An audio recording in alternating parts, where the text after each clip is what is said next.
မင်္ဂလာပါခင်ဗျာဒီနေ့မှာတော့နိုင်ငံတနိုင်ငံတည်ငြိမ်ဖို့ရယ်စီးပွားရေးဖွံ့ဖြိုးတိုးတက်ဖို့ရယ်အဲ့ဒီနိုင်ငံမှာရှိနေတဲ့ပြည်သူပြည်သားတွေအားလုံးအေးချမ်းချမ်းငြိမ်းငြိမ်းချမ်းချမ်းနဲ့ကိုယ်တမင်းကိုရှာစားနိုင်ဖို့အတွက်အရေးကြီးတဲ့အချက်တစ်ချက်ကိုတင်ပြပေးခြင်းတာဖြစ်ပါတယ်ဒါဆိုလို့ရှိရင်တော့နိုင်ငံတနိုင်ငံမှာနိုင်ငံဆိုလို့သတ်မှတ်လို့ရှိရင်နိုင်ငံရဲ့ဒီနမိတ်ရယ်နိုင်ငံရဲ့မှာနေထိုင်ကြတဲ့လူဦးရေနဲ့အဲ့ဒီနိုင်ငံမှာအရေးကြီးဆုံး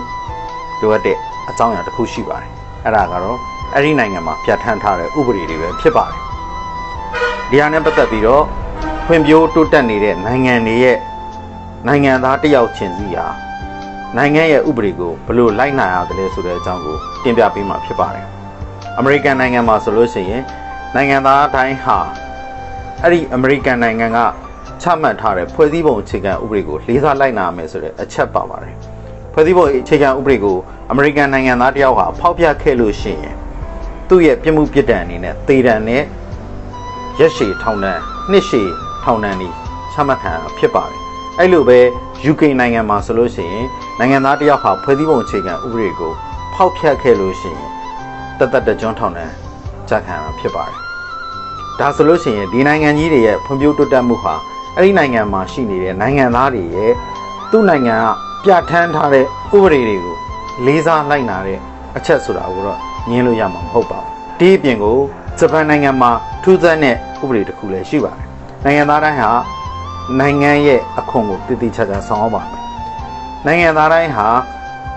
နိုင်ငံမှာရှိနေတဲ့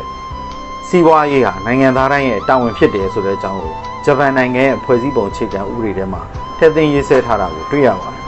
ဒါကြောင့်မလို့ကျွန်တော်တို့မြန်မာနိုင်ငံဟာလေနိုင်ငံသားတိုင်းတစ်ယောက်စီဟာနိုင်ငံကနေပြီးတော့ချမှတ်ထားတဲ့ဥပဒေတွေကို